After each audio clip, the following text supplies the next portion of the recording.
Thank you. Thanks, guys. Thanks for the welcome. um, Jake asked me just to share something about my holiday, and it's really hard to put it in words. 6 months is a long time, but it went quick. And even my daughter said, gee, it doesn't feel like 6 months. And my granddaughter said something similar. You haven't been gone long, it doesn't feel like 6 months. I said, oh, so you didn't miss me? But I missed Life Church, and I missed you. It's so good to see faces again, and just renew those friendships in the flesh. Because I've been watching a little bit on the laptop, seeing photos and Facebook and that sort of thing, and a whole lot of new faces too, of people I don't know, and that's always exciting when you see new faces in a church. So that's good. So it's hard to put into words, especially when your phone doesn't work. It's hard to put into words what's happened in those 6 months. But let me firstly say thank you to you guys who supported me in that time, whether it be through prayers or just through some messages and seeing those photos and that sort of thing. It was really good. It was really good for me just to have that contact while I was away. And it was great to see the building too. When I left, I think we were in here for 2 Sundays. And so there's been additions and things like the graphics on the wall and that sort of thing. Just little things that have pimped the place. And so that was good to see that happening on the way, while I was away as well.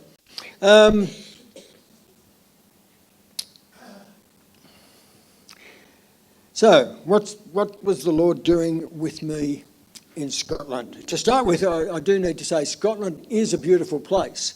And so some of those photos there, it's just beautiful, it's green, rolling hills, countryside, all that sort of thing. And it just is beauty. And I sort of probably didn't really realise until I was over there for a while and realise just how brown Australia actually is. We always talk about it as being brown, and I've always lived... Well, if I lived inland, when I was in inland, we had property there and we irrigated, so it was always green. And then, of course, on the coast, it's nearly always pretty green. But it's only for a few months, really. And so that was a bit of a realisation for me, was just realising how different one country is from another. Now, I'm not a gardener. Or really, I'm not into flowers. I mean, they're nice, but that's as far as it goes. And I don't have any garden at my place. The only garden I've ever really had was when Darren was there, and he kept bringing home these dying pot plants, and he was rejuvenating them and filling up my deck with these plants, and it did look good. But since Darren left, it's just been as barren as the middle of Australia ever since. But over there, I had a lot of time on my hands just to walk around, wander around, and I spent a lot of time with the Lord in beautiful settings. And that garden was on the other side of the river, and I looked at it for 4 months. I'd sit on this side and look over, because it stood out. And anyway, eventually I went and knocked on his door and said, can I have a look at your garden? Will you show me around? He said, no, I'm watching a live football game. But help yourself. And so I did. And went and had a look, and there's some great photos. And he was very proud of his garden that he'd built over 40 odd years. But I was sitting alongside the river. I was walking around that park that was the earlier photos, and just spending a lot of time with the Lord, meditating. That park, 135 acres, and I think the circuit around it was 2.5 kilometres, so I did a few laps of that. But it was almost like the Lord's were in spirit that I was lying down in green pastures. It was really like that. And I mean, even I had cause to ask what's going on. The fact that, I was taking photos of flowers and all sorts of things. It was quite different for me. And I was reminded yet again of God's creativity and the incredible beauty that is in his creation and in people. And like in flowers, they're all different, and so are we. But there's beauty in each and every one. And so the Lord just kept talking to me about things like that. But essentially, I felt that God was saying to me, I want you. Just sit with me. Lie down with me. Talk to me, Howard. Listen to what I have to say about the church, about the world, about man's ignorance of me and their rejection of me, about how the world, as we as people, are still like the Israelites in the way that we keep turning our back and rejecting God time and time again. And so he was saying this sort of lay down, Howard, and listen to the dreams I have for you, to awaken you from your silence, to restore your voice, to speak up for me, to build up others in the faith and build up people's trust in God. Like Dave was saying this morning about praying for Sue, to build up that faith, that trust in others, to encourage others, release others, to be bold and passionate in their faith, and to receive from God all that I have for them. And so I travelled around a lot in Scotland. I based myself just in Perth, Scotland, for the whole 6 months and just travelled from there. But I was reminded so often of the extensive history of Scotland that stretches back for hundreds of centuries compared to Australia, just over 2 centuries of settled or developed Australia. I visited ruins of homes from the Stone Age, from the Iron Age, the Bronze Age, the Medieval Age, and places that have been excavated, and they're just ruins and foundations for some of them, and artefacts and things, but things that were built perhaps when the Israelites were in Egypt. That really struck me, that far back, before Christ was born, and so that history really came alive to me in these things. That particular chapel there was built in 1100 AD, and there were things that I saw that were older than that. They could have been 10,000 years old, and the fact that 10,000 years old, hang on, where was Christ? Where was Moses in that time? And it was just a bit mind-blowing.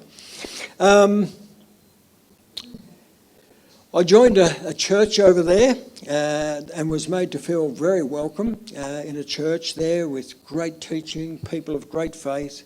In some ways, not unlike Life Church in many aspects, but one of the aspects was that they had a commercial kitchen, commercial cafe, and they served about 400 people a day who paid for their meals and coffee and all that sort of thing.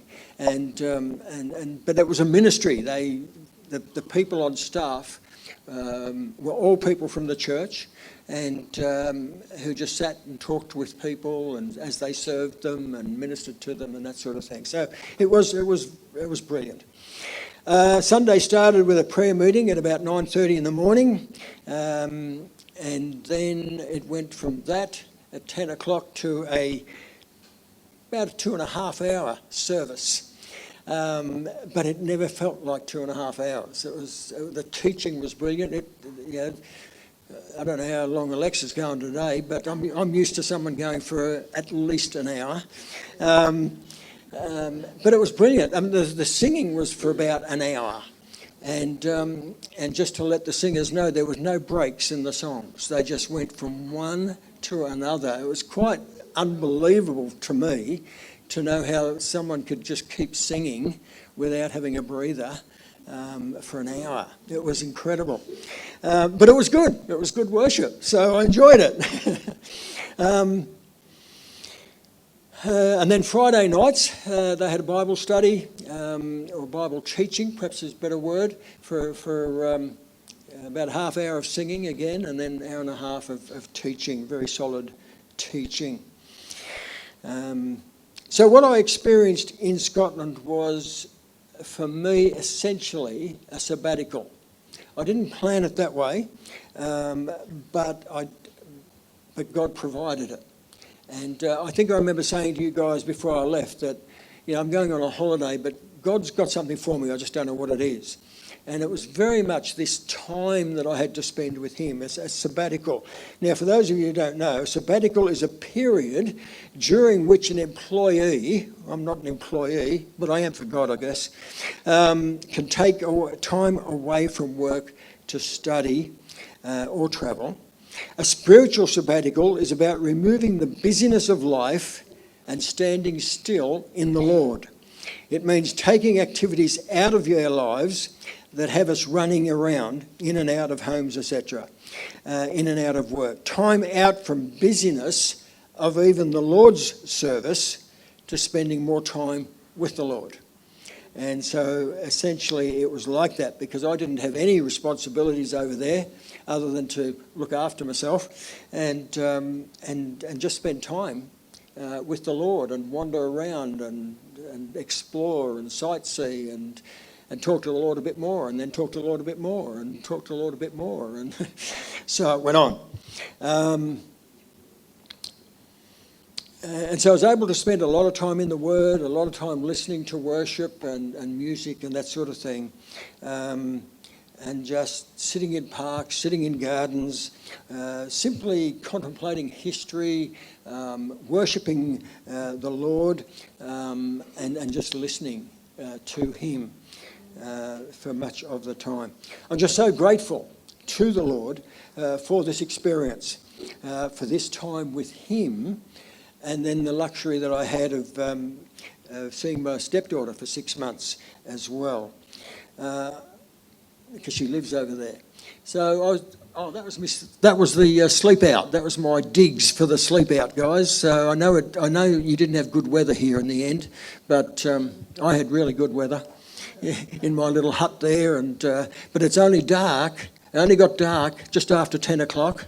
And it was light again at 4 o'clock in the morning. So the sleep out, I only had to sleep for 6 hours, and I didn't sleep. But anyway, I am just so grateful to God for what he's done, the way he has blessed me in this whole time. And it's good to be home. It's good to be back. Home again, here in Life Church. It's good to be here with you folk. And just good to just wait upon the Lord, and to see what he has for us, for you individually, for us collectively as a church. And so I just praise the Lord. It is good to be home, and I just thank him so much for what he has given to me in that 6 month period, the way in which he's blessed me. Praise the Lord.